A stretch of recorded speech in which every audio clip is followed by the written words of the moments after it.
Muy bien, pues gracias por la presentación, Guillén. Simplemente comentar que para mí es todo un honor y un orgullo poder participar en este webinario, sobre todo a través de la gente con la que me he formado, con la que tengo gran amistad y comparto el día a día, y sin demorar mucho más vamos a comenzar con el webinario de hoy. No sin antes, pues, como comentaba, agradecer a este grupo de los 8 fantásticos toda su aportación, dedicación, amistad y compañerismo que van demostrando cada año un poco más, y en especial a mi compañero y socio y amigo Alberto Salgado, con el cual pues tengo el lujo de compartir pues gran parte de la semana y trabajar. Todo lo que vamos a ver hoy aquí pues viene desde Clínica Salgado y Clínica Cranion, en el cual hemos participado todos estos compañeros. Y sin ir más allá, vamos a empezar. Este es un prefacio en el libro de Patrick Palacci que a mí me gusta mucho. Lo hizo Brannemar, que habla hasta dónde debemos llegar para devolver al paciente sus dientes naturales originales y si hay algún límite alcanzable en la recuperación integral.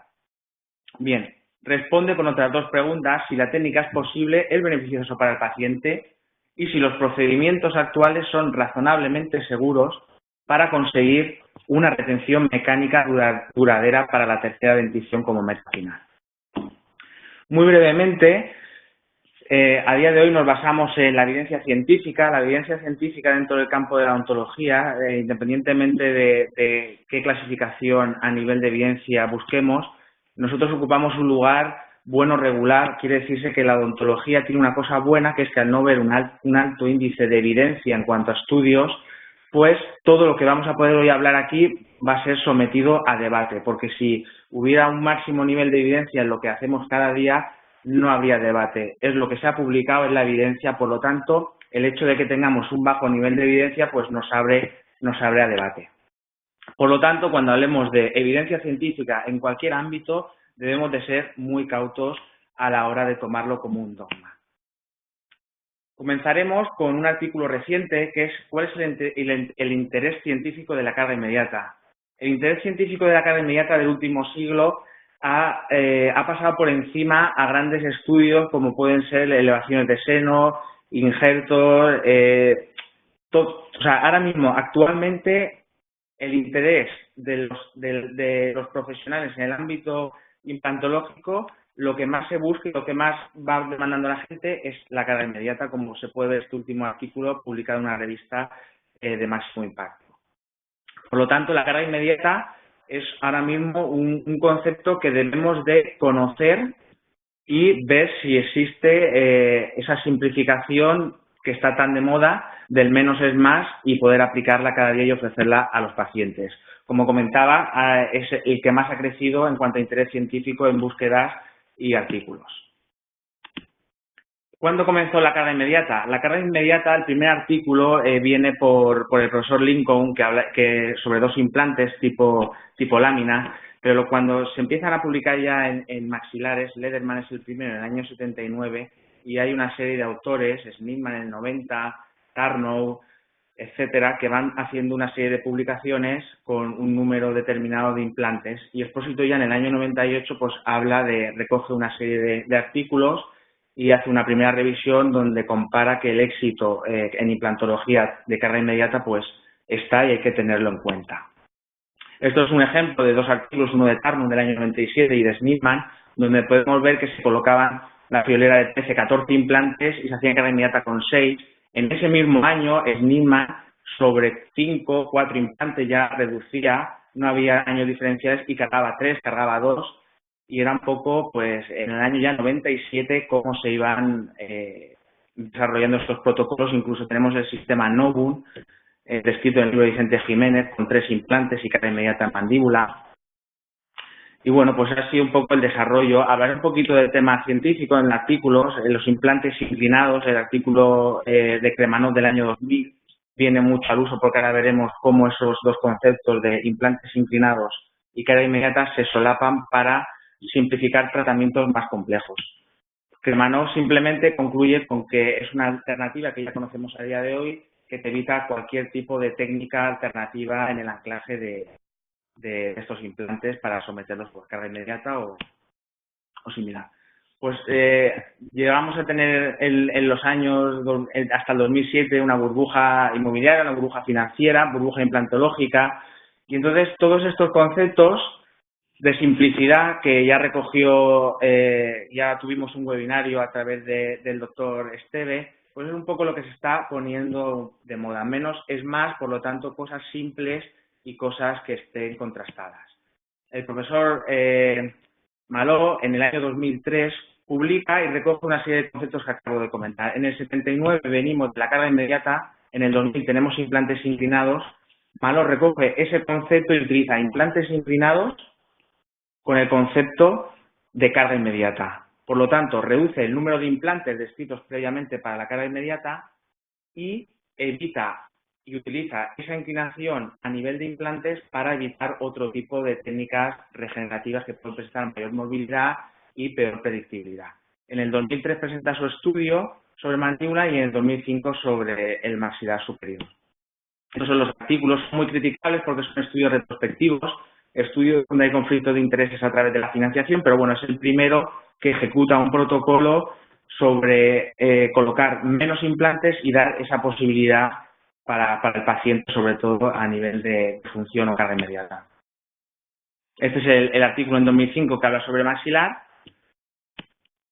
Por lo tanto, al final el concepto de carga inmediata con el paso del tiempo se ha ido simplificando hasta ese año 2003 y a día de hoy pues ya es un concepto que está ampliamente gestionado en muchas clínicas y se debe de ofrecer en los casos en los cuales esté indicado. Este es un estudio de Testori máximo del Fabro, un estudio prospectivo multicéntrico del 2008 y concluyen que no hay diferencias entre realizar cargas inmediatas en implantes axiales inclinados, que a veces puede surgir la duda. Lo que comentamos, evitamos tratamientos complejos inclinando esos implantes, se reduce morbilidad, tiempo y en ocasiones costes de tratamiento y necesitamos una estabilidad mínima para esa carga que es fundamental. Actualmente no hay ningún sistema que tú puedas asegurar al paciente que vas a poder cargarle o darle una función inmediata porque no hay nada que mida a qué estabilidad te va a quedar el implante, pero sí necesitamos una estabilidad mínima de 25-30 minutos. En cuanto a los cantilevers, ahora veremos algún estudio, pero más de 15 milímetros van a tener problemas sobre todo a nivel mecánico de prótesis.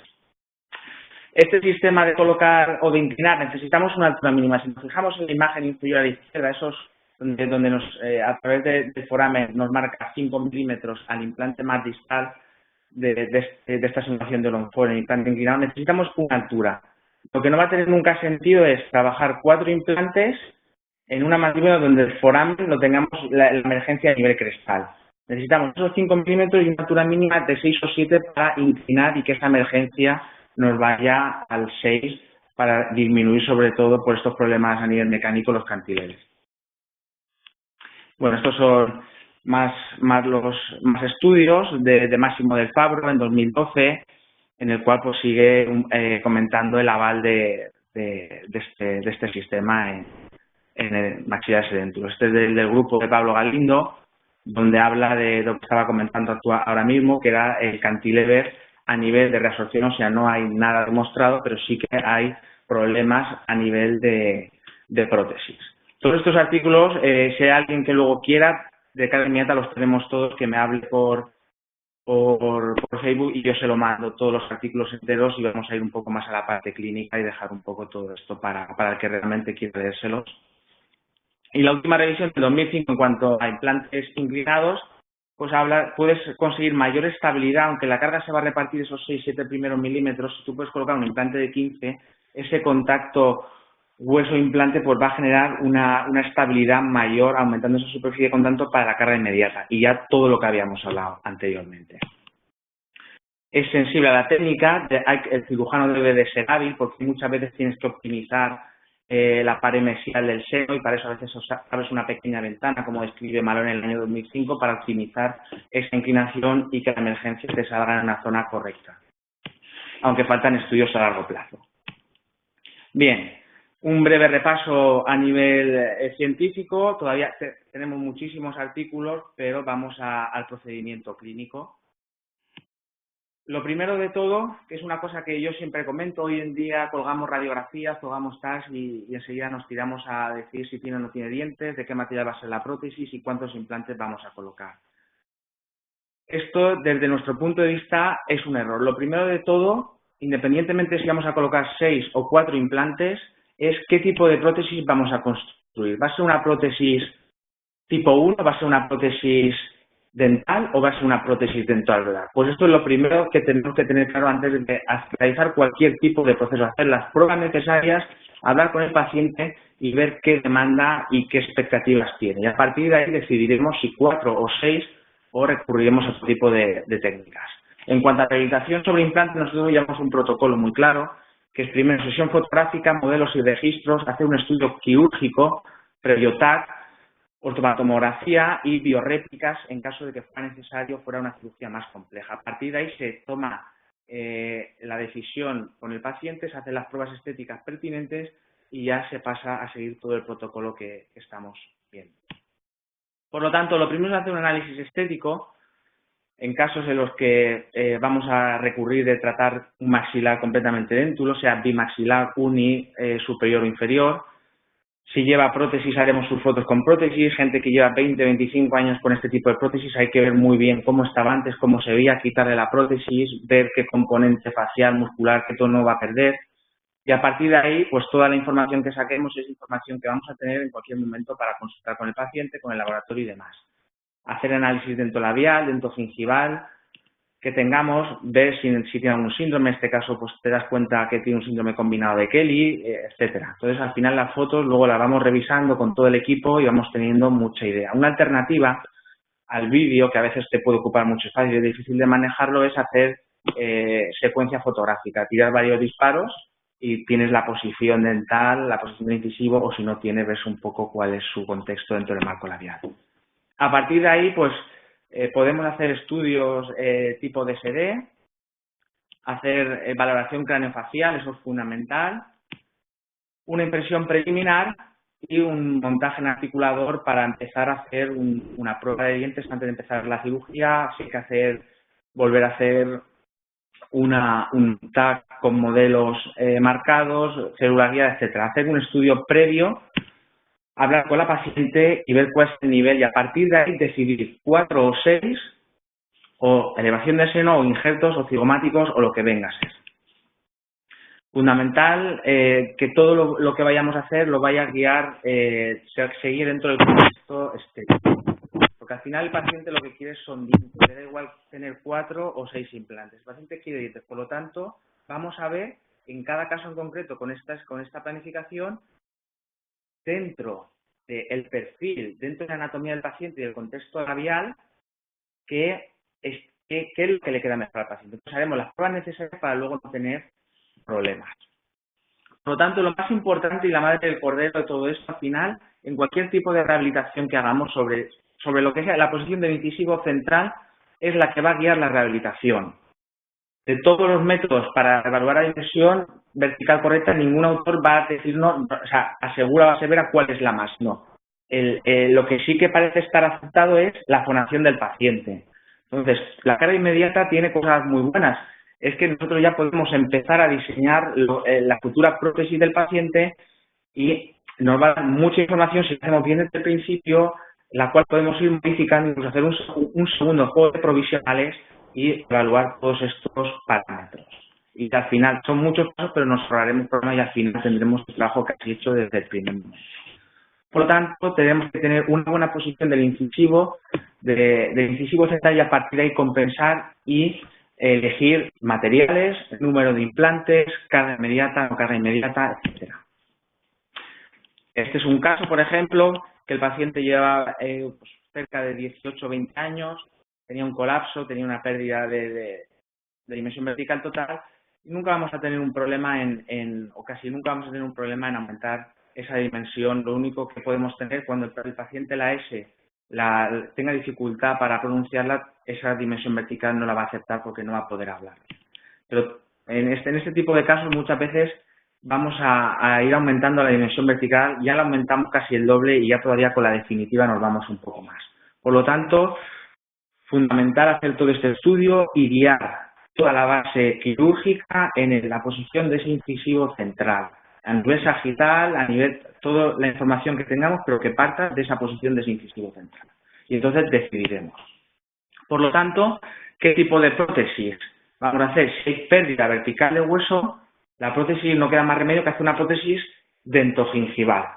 Si no hay una pérdida vertical de hueso, tenemos que estudiar muy bien cuál es el pronóstico estético.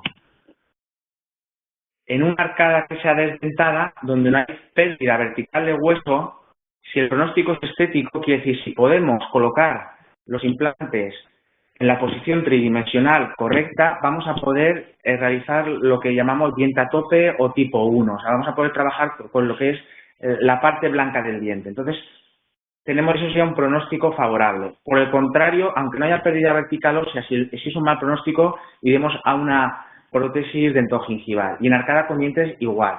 Por lo tanto, ¿dónde vamos a necesitar una mayor pericia y planificación? Cuando vayamos a hacer diente a tope tipo 1, necesitamos que el implante esté en una posición, y esa va a ser el cíngulo y las fosas, el cíngulo en incisivos y fosas en molares y premolares. Es la única manera de poder trabajar diente a tope con sus perfiles y demás. Y todo esto, por supuesto, se puede hacer con carga inmediata y dejarlo ya planificado para la definitiva.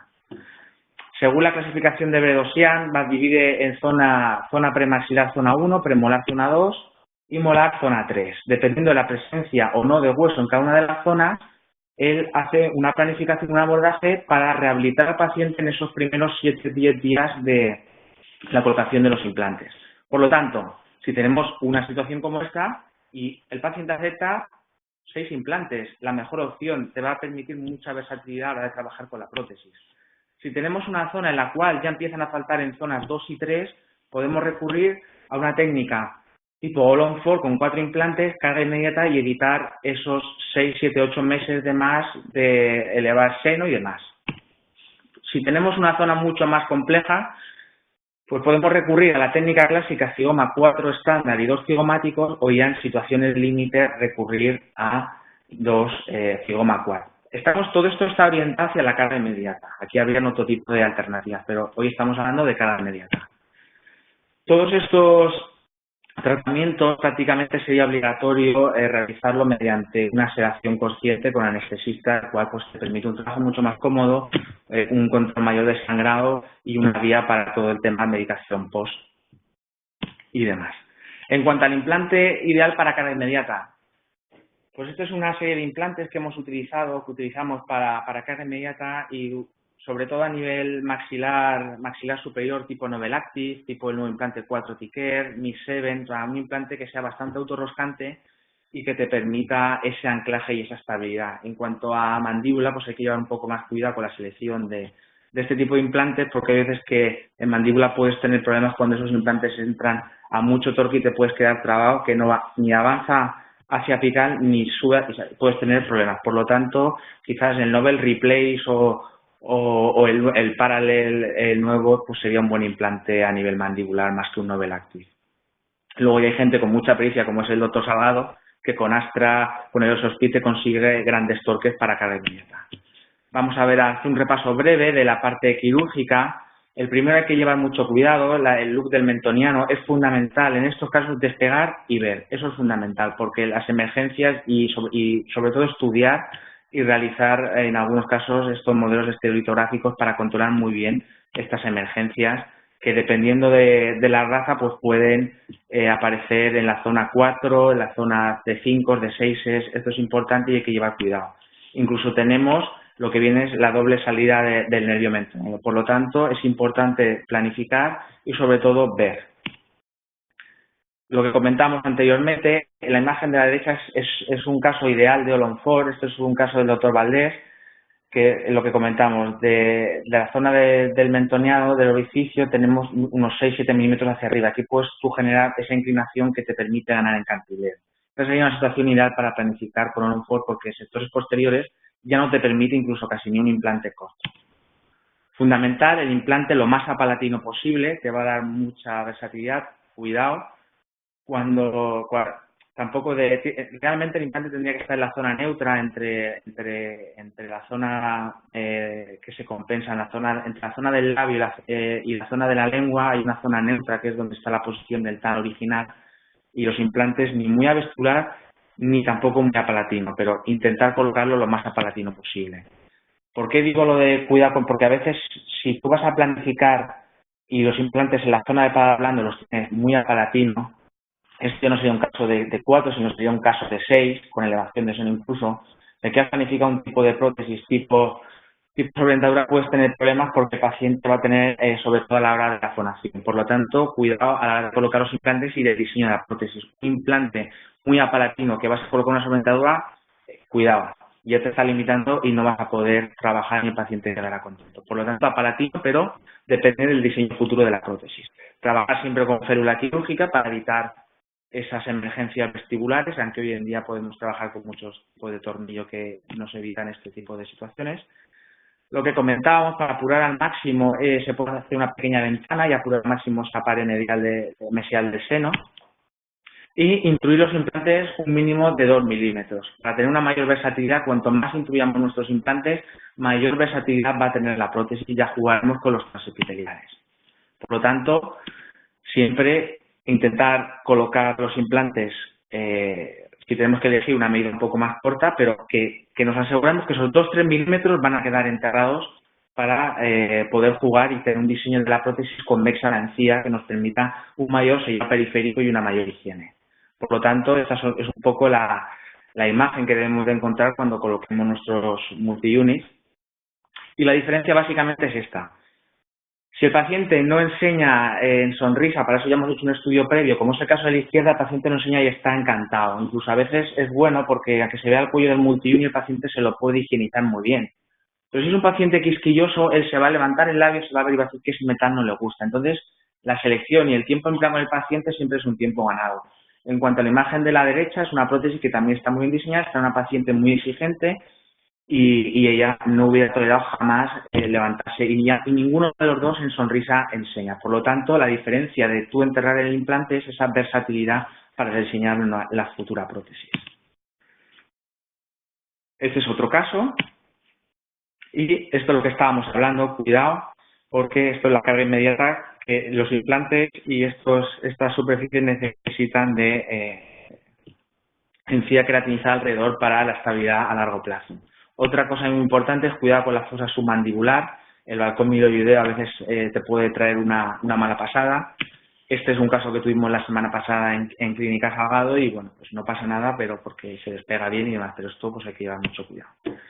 A veces se puede planificar este tipo de incisiones cuando vamos a hacer ostectomía para ganar mucha encía queratinizada.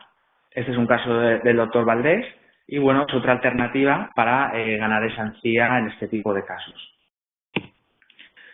Es necesario también, fundamental, incluir los implantes y luego muchas veces en conexión, al ser conexiones internas, este tipo de problemas ha disminuido. Pero antes, por ejemplo, cuando se trabajaba con el implante Speedy Urui, cuando tú, sobre todo el implante distal, se te quedaba cubierto de hueso y entonces el aditamento, el multi-unit que une el implante a la prótesis, es un pilar intermedio, ese pilar a veces costaba mucho de adaptar y había que quitar hueso con cesa. Pues este es un aditamento que tiene Nobel, que simplemente se coloca sobre el implante y con una trefina eliminas el hueso alrededor y tú ya puedes colocar y redirigir el multi-unit.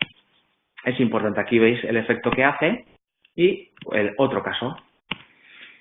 Fundamental, este es un caso que operé yo, le coloqué los implantes, hago la radiografía, coloco la academia acá, pero cuidado, hay que trabajar con radiografías periapicales, sobre todo en este caso que se trabajaba con conexión externa.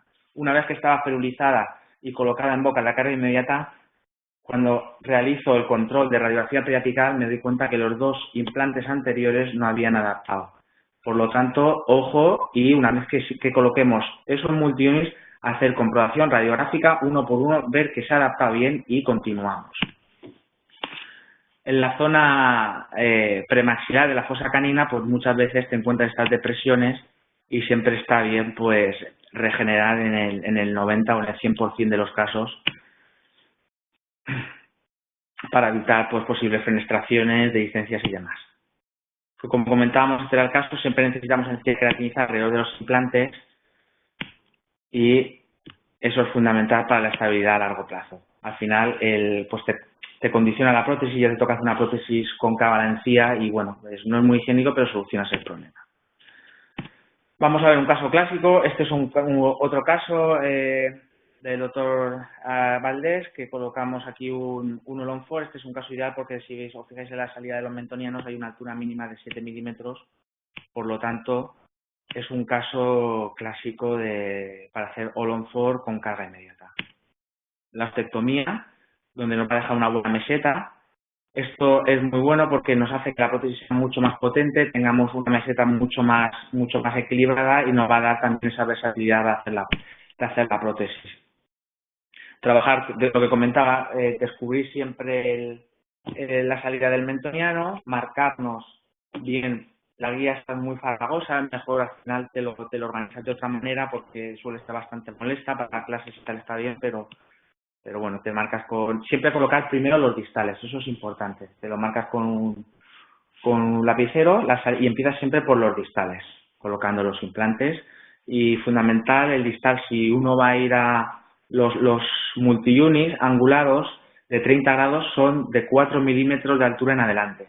Por lo tanto, los implantes angulados, si vamos a ir a 15, siempre es conveniente fresar incluso a 17, 18, sin elegir un implante un poquito más corto, porque si no esos 4 milímetros los vamos a tener en disposición. Esto es interesante. En estos casos que haces ostectomía, pues lo va a recubrir la mucosa, pero es interesante enterrar mucho los implantes distales. Lo que comentamos, el por qué la ostectomía, pues al final te va a permitir mayor superficie de apoyo, más espacio protésico, permite colocar prótesis fijas en muchas ocasiones. Eso hay que tenerlo en cuenta y no tener miedo a la hora de cortar siempre que tengamos altura. Otra cosa fundamental en este tipo de casos, hay que coger al paciente en máxima sonrisa. Esta era una regla de Maló y en máxima sonrisa contar 3 milímetros apical para que en ningún caso, independientemente, o sea, siempre que vamos a hacer una prótesis dental velar, tengo que colocar al paciente en máxima sonrisa y desde ese punto máximo de área hacia arriba 3 milímetros debemos de hacer una ostectomía para que nunca el paciente en sonrisa se vea esa línea de transición o nos veamos obligados a hacer una pantalla vestibular que nos llegará hasta casi el fondo del vestíbulo. Por lo tanto, esto es muy, muy importante. Se pueden hacer pues con todo tipo de fresas, con gubia, y luego este hueso pues se puede utilizar para... Actualmente hay muchos sistemas ya guiados que te permiten incluso hacer la ostectomía guiada con doble férula, una para la ostectomía, otra de reposicionamiento, colocación de los implantes y prótesis diseñadas. Pero esto ya es gente que está o que lleva muchos años trabajando sobre este sistema. Fundamental, sutura reabsorbible, que aguante la tensión un mínimo de 20 días y refuerzo. Y aquí vemos el caso con la carga inmediata. Y el resultado final. Vamos a hablar de la carga inmediata en el día. La carga inmediata en el día, independientemente que sean 4 o 6 implantes, es mucho más sencillo trabajar a nivel prostodóntico con 4 implantes que con 6, básicamente porque son 4 implantes para todo y es mucho más ágil y demás. Eso no quiere decir que vayamos a hacerlo todo con 4, pero que a veces trabajar con 4 puede tener unos inconvenientes, sobre todo a la hora del diseño final de la prótesis. Ya veremos si es interesante. O más que si es interesante, al final el 90% de las prótesis sobre 4 implantes son híbridas a resina, metal-resina. En cuanto a 6 implantes ya te puedes ir una cerámica o un circonio y eso es importante también a la hora del resultado final. Volvemos, la carga inmediata en el momento nosotros hemos hecho y lo vamos a explicar pero no nos gusta nada. Nosotros ya hacemos la carga en los 7 días siguientes con todas las pruebas estéticas y todas las pruebas como si fuéramos a hacer básicamente una prótesis completa. Si el paciente lleva su prótesis, como este es el caso, siempre tenemos que tener pilares de cubeta cerrada y pilares de cubeta abierta. El pilar de cubeta cerrada siempre nos va a servir como guía. Nosotros en este tipo de casos siempre vamos a tener que tener referencias de posicionamiento. Si el paciente lleva su prótesis, lo primero que haremos será colocar estos que veis, estos de la imagen a la izquierda, son coping de cubeta cerrada. Estos coping de cubeta cerrada, lo que nos van a hacer va a ser hacer de posicionador, igual que la llave de mordida tipo Clupas. Entonces, todo esto vamos a ir trabajando y reposicionándolo. Empezaremos marcándonos la parte basal de la prótesis con los transfers de cubeta cerrada, agujereamos los dos anteriores, colocamos siempre pilares metálicos con muescas para que tenga cierta retención y dejamos los dos posteriores. Entonces, colocamos los dos anteriores, adaptamos en boca y Necesitamos de clínica pues una resina auto, una olla que nos pueda permitir dar estabilidad a los bares, o sea, resistencia y un micromotor. Colocamos los dos anteriores que decía, ferulizamos con un alambre de ortodoncia y con una jeringa pues vamos rellenando, siempre colocando vaselina fundamental en la parte de los puntos, si no cuando tiremos de esa prótesis nos vamos a llevar la sutura. Entonces vamos rellenando, vamos protegiendo también la base, las chimeneas de los pilares y hacemos los dos anteriores, luego hacemos el mismo procedimiento para los dos posteriores y fijaros en la imagen de arriba a la izquierda como en todo momento tenemos el posicionamiento mediante el oclufaz de la prótesis inferior con la prótesis superior para que quede lo más exacto en cuanto a modelo, que luego hay que retocar este tipo de prótesis bastante. Hacemos los dos posteriores, una vez tenemos los dos anteriores fijados, siempre guiándonos del oclufaz, y finalmente lo que hacemos es cortar ese cantilever posterior, meterlo en una olla a 2 bares, pulirlo y adaptarlo. Siempre dejando contactos axiales y evitar cualquier tipo de contactos en movimientos excéntricos. Este es un tip muy bueno que es el gingifás. Para este tipo de prótesis, coloquemos 4, 6, 8, es fundamental porque la carga inmediata, si no, te toca recurrir al típico teflón, con Cavit puedes recurrir al Fermit, pero cuando pasa mucho tiempo y viene el paciente a la clínica, el Fermit y todo esto se desmembra y es muy difícil quitarlo. El gingifás es muy sencillo. Al final se quita solo, es como una goma, tú lo quitas y la carga inmediata te cuesta quitar y volverla a colocar para cualquier tipo de prueba o medida definitiva muy poquito. Por lo tanto, el gingifás es una cosa a tener en cuenta y a tener en la clínica para este tipo de prótesis inmediatas. Vamos a ver otro caso clínico. A nosotros el protocolo que hacemos ahora mismo ya no es el inmediato. El inmediato de tener la prótesis preparada, que venga el técnico de laboratorio o que tú lo hagas, al final el paciente sangra mucho, aunque utilices el dique, aunque estés con un anestesista, tú has estado muchas horas operándolo, el paciente está cansado y las referencias son pocas. Nosotros la verdad que hemos tenido muchos, o yo personalmente he tenido muchos problemas en la carga inmediata en el día. Todo lo que he hecho en el día me ha traído problemas a corto plazo o casi al final ya de la carga inmediata de pasar la definitiva en cuanto a fracturas. Esas tensiones que se van generando a la hora de ferulizar en boca a veces pues están problemas y no te dejan diseñar nada. Nosotros ya lo que utilizamos es el protocolo que os vamos a enseñar ahora mismo. Este es un caso que operamos el doctor Salgado y yo la semana pasada. En este caso pudimos colocar 6 implantes, como veis tiene buena anchura de hueso y el protocolo es muy sencillo. Colocamos los implantes. Si nos han quedado a 30-35 newtons de estabilidad rotacional, entonces pasamos a colocar los multi-unit, en este caso son todos rectos, teníamos una buena base ósea, y todos estos multi-unit rectos van igualmente a 35. Colocamos los multi-units y posteriormente lo que hacemos es, antes de suturar, colocamos los transfers de impresión. Si hay que hacer cualquier tipo de regeneración, que en el 70% de los casos se hace igual, se colocan los multi-units, colocamos los transfers, se regenera y se sutura. Una vez que se ha suturado, lo que hacemos, la imagen de la izquierda, hacemos un penzado, se puede hacer de cualquier materia, se puede hacer con picuplas, podemos hacerlo con alambre de ortodoncia inactivo, podemos hacerlo de 1000 maneras. Nosotros al final la manera más cómoda que vemos es hacerlo con un trenzado de cera. Luego todo esto utilizamos un composite y lo que hacemos es polimerizar de distal a medial a 6 manos para evitar o compensar esa contracción del composite. En ese momento tomamos la impresión y dejamos el paciente, en muy pocas ocasiones se va con los healing caps, con los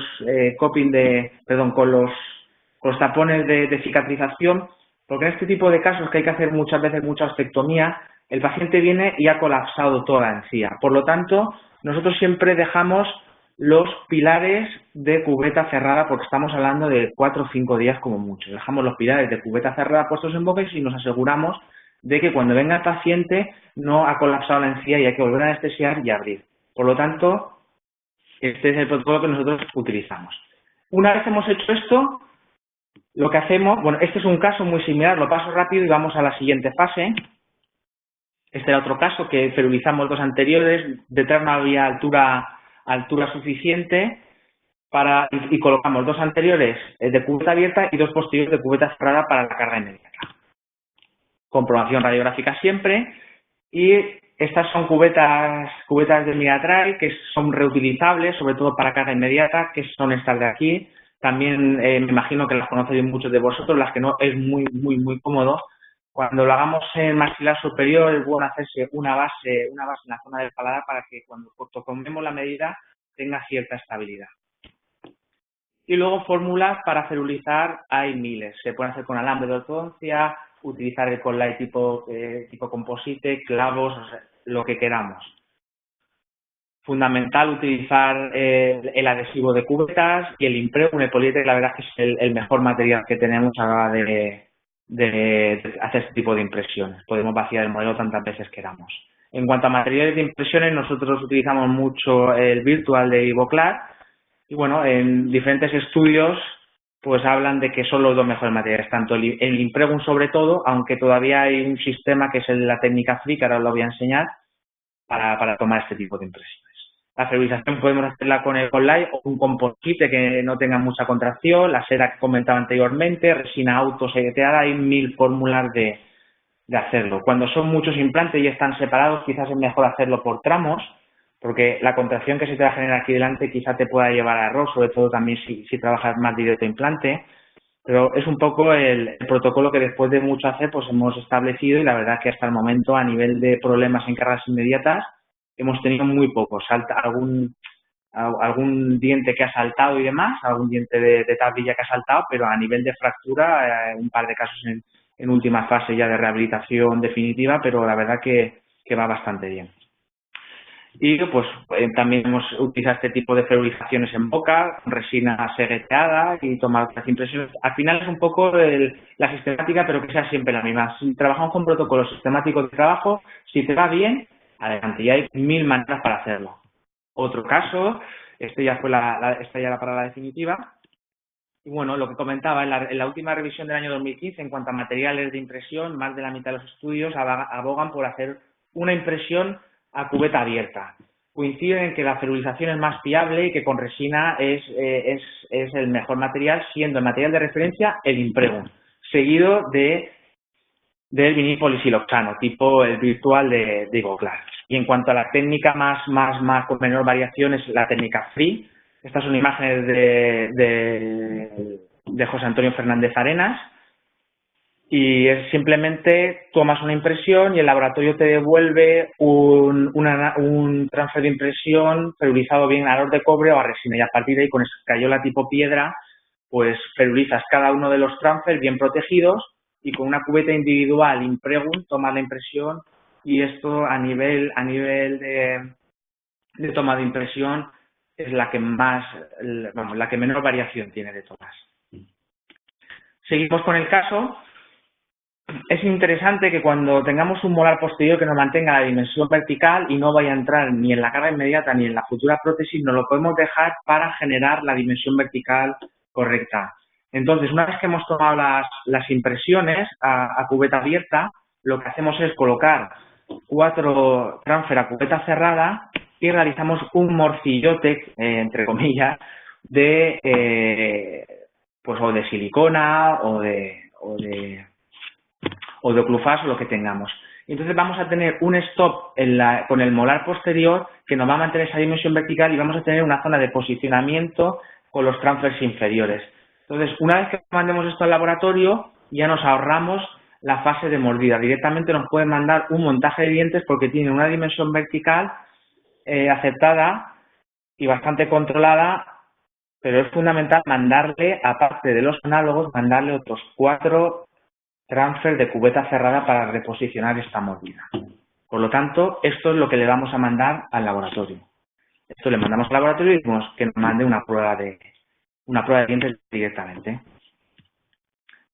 Cuando no podemos hacer esto, pues al laboratorio nosotros le pedimos una prueba atornillada sobre los transepiteliales sobre 4 o 6 implantes para hacer el registro de mordida, y hacemos registro de mordida, prueba de dientes y terminamos. Todos los pasos, y al final hacemos la prueba de dientes, hacemos las variaciones pertinentes y aquí pues ya tenemos la prótesis colocada en boca. Cuando los implantes anteriores veamos que la emergencia es por la parte rosa, en este aspecto sería la idea. Cuando estos implantes emerjan por la parte blanca del diente, si un implante no se emerge en cualquier incisivo anterior-inferior, eso es indicativo de posible fractura a medio o largo plazo, tanto en provisional como en definitiva. Por lo tanto, es importante que los implantes emerjan en la parte más contundente de la prótesis y no en la parte más débil, como son esos incisivos. Fundamental los multi-unit. Tendré claro que los rectos vamos a ir a 35, independientemente del sistema, nos hablarán desde 30 a 35. En cuanto a rectos, en angulados nos van a hablar de 15 siempre, y los tornillos protésicos, tanto en rectos como en angulados, van a ir a 15.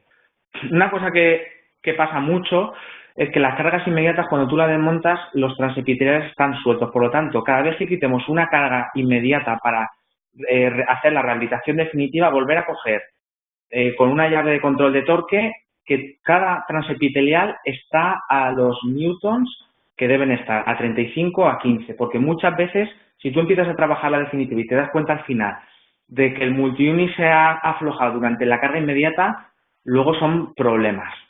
Entonces, cada vez que desmontemos, volver a comprobar que cada transepitelial está al par de apriete que teníamos. Y esta ya es la prótesis, la carga inmediata inferior colocada.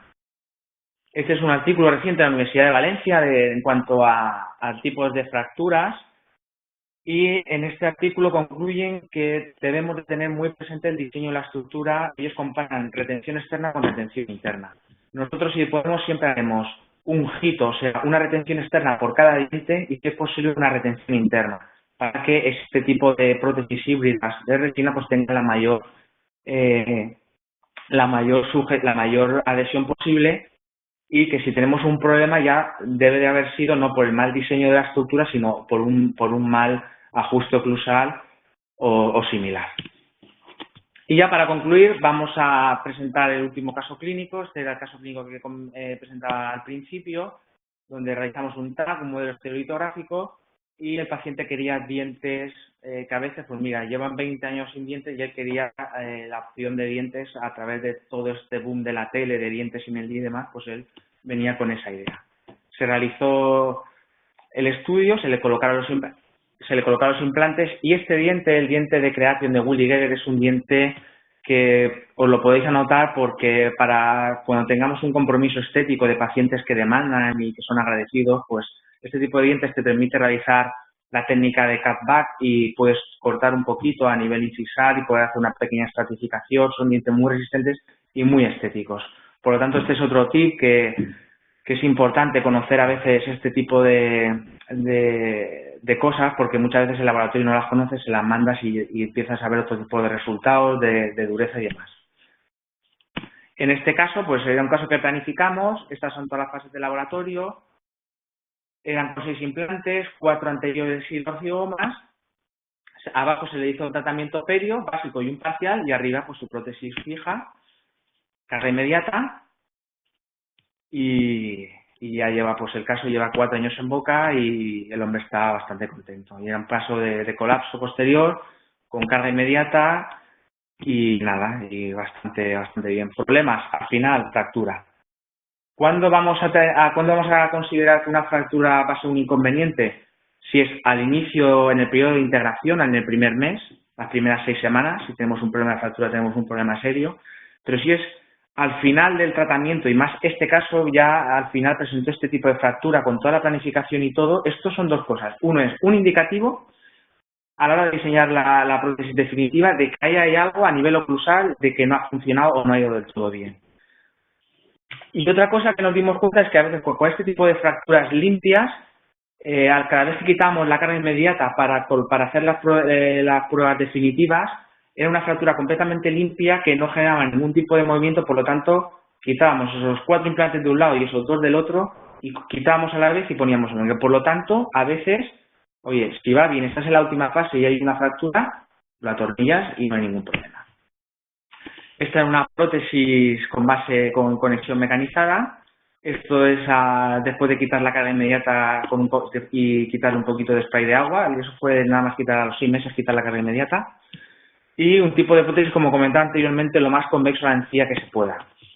Esta es una prótesis diseñada, creo que era por Mozo Grau, comprobación radiográfica de cada uno de los implantes, y la prótesis puesta en boca con esa exposición de márgenes metálicos. Incluso hay gente, muchos prostodoncistas, que nos gusta. A mí, la verdad es que no tengo ni predilección ni por uno ni por otro. Si el paciente, que es el que lo va a llevar, no le molesta, pues está bien porque es higienizable y demás. Si sabes que es un paciente que te va a traer problemas, cuidado. Pues siempre en la fase final de prótesis podemos trabajar con transepiteliales o combinar, quitar y trabajar directo implante en unos casos, etcétera. Al final realizan un protocolo de mantenimiento en el cual debemos de llevar un control exhaustivo en cuanto a la altura del transepitelial que hemos colocado, el tipo de implante, la conexión, el par de apriete. Tenemos que tenerlo todo súper controlado y cada vez que venga el paciente, lo que comentamos, ir revisando cada una de las fases, comprobar que todo está correcto y que esta hoja de mantenimiento el paciente la pueda llevar. Y a partir de la quinta revisión, pues a partir de los 6 meses, pues ya cada revisión que tenga, pues como cualquier tratamiento médico, pues un coste de revisión, etcétera. Para acabar, el artículo clásico de Greinstein y Romano Starnos que realizaron sobre complicaciones. Complicaciones tenemos tanto a nivel quirúrgico como a nivel postodóntico. Tenemos intraoperatorias, posoperatorias, tanto tejidos duros y tejidos blandos y poscarga protésica. Pues, clásicas postoperatorias a nivel de tejido blando encontramos este tipo de situaciones con equimosis, hematomas, etcétera. Hay que avisar al paciente de que eso puede llegar incluso a la zona pectoral. Y luego, pues, complicaciones protésicas de la carga inmediata, fracturas de tornillos, fracturas de la prótesis, lesiones tipo mucositis, etcétera. Entonces, todo este tipo de complicaciones tenemos también que tenerlas muy claras y comentarlas al paciente para que luego no nos llevemos esas desconfianzas. La que comentaba anteriormente, fracturas de dientes, posiciones de límites metálicos, etcétera. Todas dependerá de la situación y el momento en que nos aparezca la complicación, el que sea más o menos grave. Yo en esta clasificación de este artículo añadiría el momento. El momento de la complicación pues va a ser fundamental para que sea esa complicación más o menos importante. Y bueno, para acabar, el último caso de complicación, después de tenerlo todo planificado, a veces que te encuentras con estos casos y en una prueba de dientes definitiva, en el cual pues tienes que sobrecorregir con multiunis angulados, talar una encima, aumentar esas dimensiones y al final lo corriges, pero cambias el diseño de la prótesis, la paciente está contenta, las soluciones protésicas están ahí, pero cuidado, aunque se vaya contenta la paciente y el caso esté resuelto, pero cuidado con no planificar, porque a veces incluso planificando te encuentras situaciones que te cambian toda la perspectiva. Por lo tanto, nada, gracias y quedo un poco a la espera de vuestras preguntas y demás. Muy bien, Alfonso. Nada, gracias por esta magnífica charla. Me ha gustado mucho las ilustraciones que has utilizado, los casos bien documentados y, en fin, nada, magnífico. Nos ha quedado claro la parte de la técnica de carga inmediata y, bueno, me parece que lo de la decisión en concreto de 4 a 6 implantes, ¿habría algún punto así a modo de conclusión que pudiese o simplemente nos guiamos por el hueso disponible? No, yo jamás me guiaría por el hueso disponible, lo que comentaba. O sea, la cuestión no es ni cuántos implantes vamos a colocar, ni de qué material va a ser la prótesis, ni si tenemos o no tenemos diente. La cuestión es qué es lo que quiere el paciente y dependiendo qué es lo que quiere el paciente, entonces podemos ir a 4 asegurándole si el paciente quiere dientes y quiere una función inmediata y la parte más estética, más emocional, pues no es algo que a él le sea fundamental, pues entonces ya un poco eso es el criterio que nosotros tengamos en clínica y demás. Cuando el paciente quiere, yo por ejemplo limitaría a casos tipo rehabilitaciones con circonio pretó, rehabilitaciones ceramometálicas, cuando te vas a meter un poco más con diente a tope, porque al final sobre 4 implantes, el 90 y tantos % de los estudios, las prótesis finales son híbridas. Por lo tanto, en una híbrida con resina final tienes un resultado inicial que es muy bueno, pero con el tiempo no deja de ser una resina. Entonces, que luego tiene otras ventajas, está el titanio composite también y demás, pero dependiendo de la prótesis final, o sea, la base un poco de esto es que, o sea, basarnos en empezar el tratamiento con el final resuelto desde el principio, que aunque suene un poco rocambolesco, pero, o sea, digamos, tenerlo todo previsto, saber qué es lo que quiere el paciente, qué materiales, qué expectativas, y sobre eso decidir. Nunca decidir ni por el hueso, ni por la economía, ni por lo que tú sabes hacer, porque nosotros hay veces que no manejamos una técnica, pero si yo no se la puedo ofrecer, se deriva. Entonces, al final lo último es lo que es la decisión, sino qué quiere el paciente. Si con 4 se lo puedo ofertar, pues se lo hago con 4, pero limitándole y siendo claro en cuanto a la calidad final, sobre todo de la prótesis. A mí lo que más me limita a trabajar con 4 implantes es en la prótesis definitiva. Muy bien, entendido. Sí, el material de la prótesis va a condicionar, en cierta manera, el número de implantes que pongamos, y eso viene condicionado desde el primer momento en el que sepamos qué tipo de prótesis vamos a colocarle al paciente. Hay algunas preguntas, parece, que Gonzalo López pregunta si le podemos decir cuál es el nombre marca de los dientes que usáis para las prótesis totales o completas. ¿Has hablado de los... ¿Presentación? Sí. Pues espérate, te lo pongo. Sí, los dientes estos que se pueden... Esos, de Willy Geller, ¿no? Son los dientes de Willy Geller de creación y bueno, pues son dientes que puedes hacer, son de doble capa y tal, y puedes hacerle el cutback y estratificar un poquito y... Ojo con eso, si lo utilizamos, que la prótesis que vayamos a hacer en definitiva, que sea mejor, porque el caso que enseñaba anteriormente, al final, si os fijáis en la prótesis, tenía como mayor vida la carga inmediata casi que la prótesis definitiva. Por lo tanto, cuando seleccionemos este diente, que el paciente se haya lanzado hacia algo realmente estético. Bien, Ricardo Orquín pregunta, ¿cuál es el tiempo máximo para hacer carga inmediata? ¿Se considera unas horas, unos días, una semana? Pues mira, del último estudio del grupo de Harley, que es el que tiene el mayor número de revisiones sistemáticas realizadas casi en todo en implantología, ellos han acotado el límite máximo en 10 días. Nosotros hemos llegado a hacer 10 días. Nosotros hemos llegado a hacer en 10 días, bien. Si lo puedes hacer en 2, mejor que en 3. Y si el mismo día, que es muy complicado, salvo que tengas el laboratorio cerca, pero cuanto antes dentro de esos 10 días, mejor. 10 días es lo que yo he leído a nivel científico. Preguntan si siempre se tienen que usar pilares multi-unit. Para carga inmediata, yo utilizaría en rehabilitaciones completas siempre multi-unit por varios factores. Uno de ellos es el alejar la carga de la conexión. Ya está demostrado que esos 2 milímetros pues tenemos una mayor estabilidad a nivel óseo, y luego la versatilidad y la pasividad que te da trabajar con multi-unit es fundamental, porque si hay algún componente mecánico que va a sufrir un problema, ese va a ser el tornillo que va de la prótesis al multi-unit.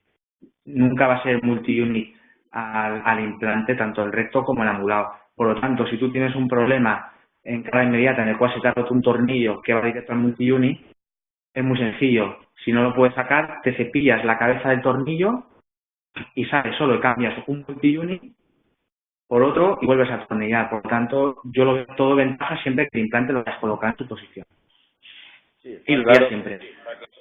Está claro que es lo más versátil. Siempre que estemos en conexión interna, sales del implante con un pilar tipo multi-unit, porque multi-unit es la marca, ¿no?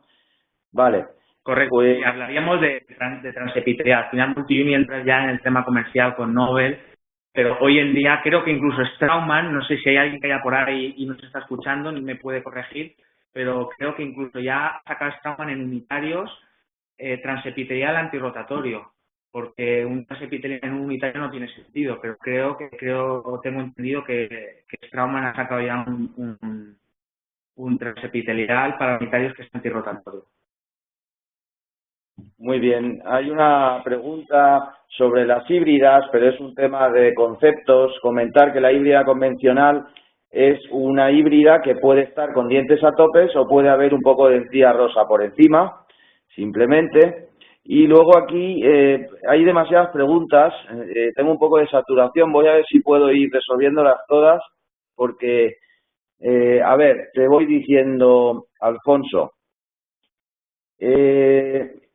tendríamos aquí, al hacer regeneración ósea guiada en estos casos, ¿se usa el propio hueso autólogo solo o con algún biomaterial o PRP?